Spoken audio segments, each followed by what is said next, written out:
Afternoon, people. These are our notes for Unit 2, assignment number 4. First part we want to go over in the notes is counterexamples, okay? So I'm going to explain to you what a counterexample is, and then I'm going to give you an example of a counterexample. You guys good with that? All right, so here's what a counterexample is. It is an example showing that a statement has at least one exception, semicolon, that is, comma, a situation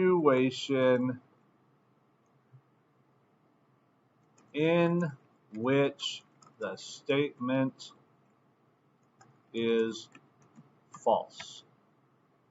So a counterexample is an example, and it only has to be one example that shows a statement has at least one exception, which makes the statement false. Okay? So, here's an example. Here is a statement that I'm going to make. A statement.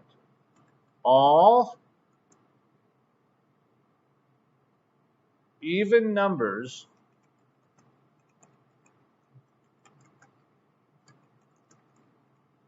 are greater than 7. Okay? So I come to you and I say, hey, Jimmy, Ben, Madison, whoever you might be, and I tell you, all even numbers are greater than 7. And you look at me like, okay, Mr. Trutna, why are you saying that to me? And I go, well, is that a true or a false statement? If you say it's true, it means that you cannot come up with a single example that is an exception to this rule. However, if you can come up with an example, just one example that is one exception to this statement, then that is called a counterexample. And having a counterexample shows us that the situation in the statement is false. Okay, so first of all, what are even numbers? So I tell you all even numbers are greater than 7. Okay, and you think to yourself, well, I seem to recall that even numbers were any number that was divisible by 2. So 2 is an even number. 4 is an even number.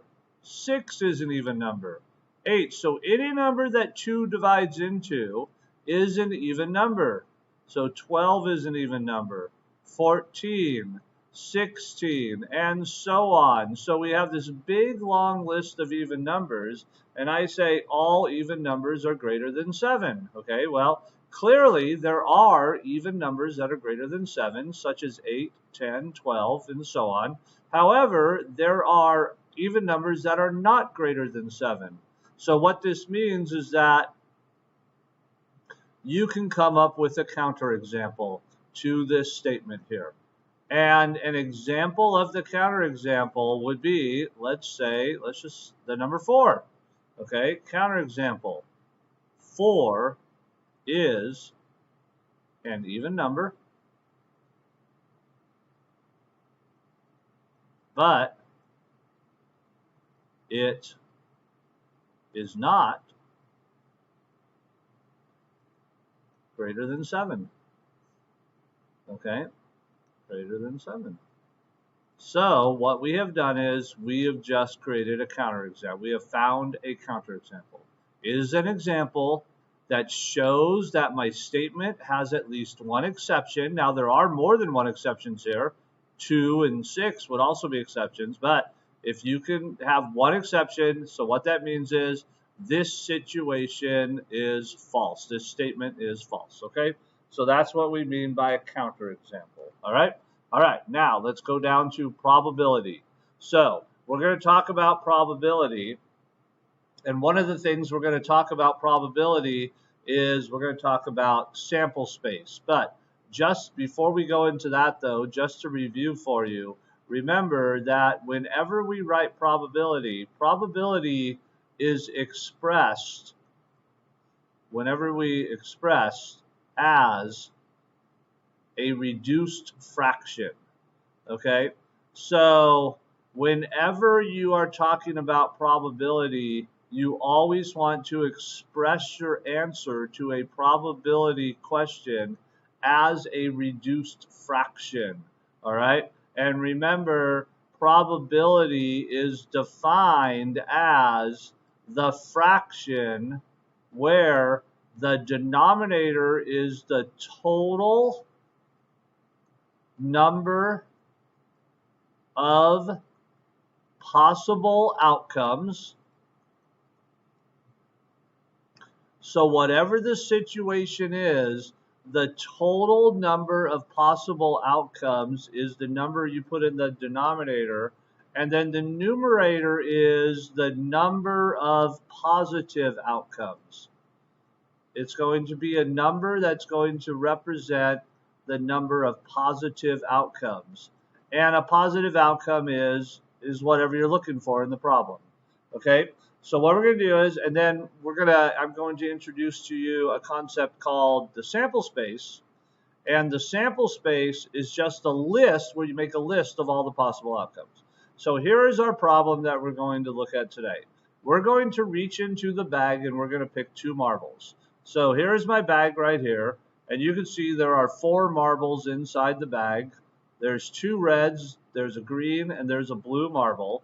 And number 1, I want to create the sample space showing all possibilities for this problem. Okay, so let's create the sample space. So what is a sample space? Well, a sample space it's just a list of all the possible outcomes. Okay, so I reach into the bag, and what could I grab when I'm picking 2 marbles? Well, I could pick a red and a green. So I could pick a red marble and I could pick a green marble. Okay? I could pick a red marble and a red marble. I could pick a red marble and a blue marble. I could pick a green marble and a blue marble. Okay, and then if I pick this red marble, I can pick a red and a green, which I've already covered. I can pick 2 reds, which I've already covered, and I can pick a red and a blue. Okay, so this right here represents all of the possibilities that if I reach into this bag and pull out 2 marbles, and the order that I am holding the marbles doesn't matter, I could have, you can see that there are 4 possibilities here. Okay, red, green, red, red, a red and a blue, a green and a blue. All right, so that right there is what we call our sample space. Now, sample spaces could be useful because sample spaces can be used to help you answer probability questions. So number 2, what is the probability of picking a blue and a green marble? So to answer this question, we are answering probability as a fraction. The denominator is the total number of possible outcomes. My sample space tells me that there are 4 possible outcomes, and then the numerator is the number of positive outcomes, and a positive outcome here would be picking a blue and a green marble. So you can see from my sample space, there's only 1 possibility of getting a blue and a green marble. Therefore, I have a 1 out of 4 probability of picking a blue and a green marble. Okay, number 3, what is the probability of picking 2 red marbles? All right, well, we still have 4 possible outcomes, so my denominator is 4. And then out of those 4 possible outcomes, how many represent picking 2 reds? Well, you can see there's only 1. So I have a 1 out of 4 probability. So the probability of me picking a blue and a green marble, when I compare it to the probability of picking 2 red marbles, these have equal probabilities of happening. Okay, so there we go. Now let's go down to solving proportions. So if you just to refresh your memory, a proportion, when we talk about the word proportion, a proportion is simply when two fractions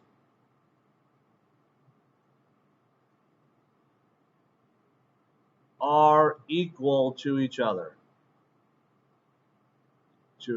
Okay? That's what we mean by things that are in proportion, all right? Here's an example of a proportion that does not involve variables like x's, like example 1 and 2. We'll get to that in a second. But the fraction 1 over 2 is equal to the fraction 5 over 10.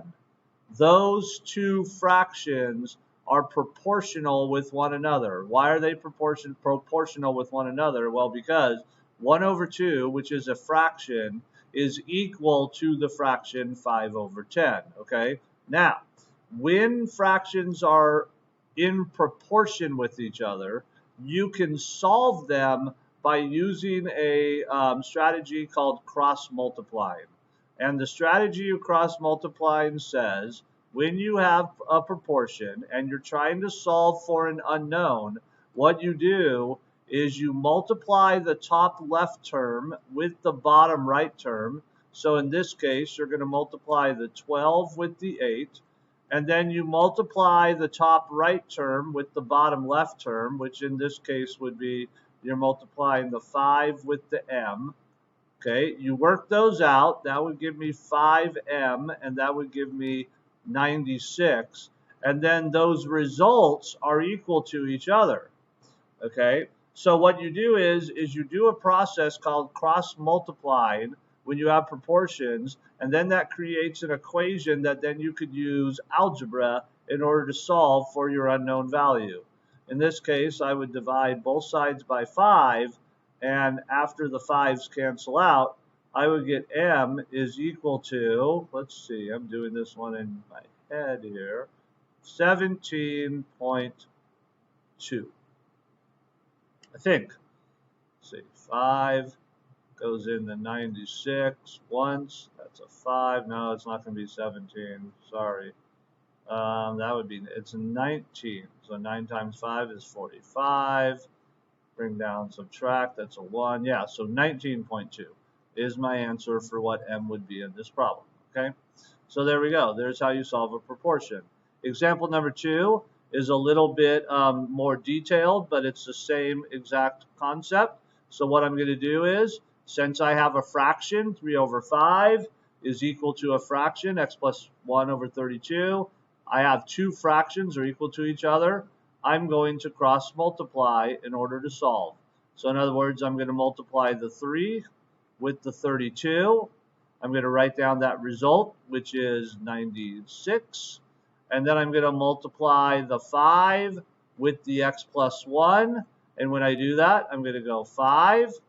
I'm going to have to distribute it with the x plus 1. So that's going to give me 5x plus 5. And then after we cross multiply, when fractions are in proportion, the results are equal to each other. And then at this point, we use algebra in order to solve for my unknown variable, which is x. So I'm going to subtract 5 from both sides of the equation.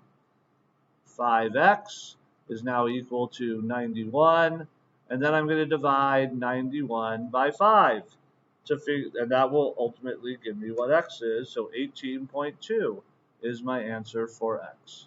Okay, so there is Unit 2, assignment number 4 notes, which is on page 12 in your notes portion of your Unit 2 pink packets.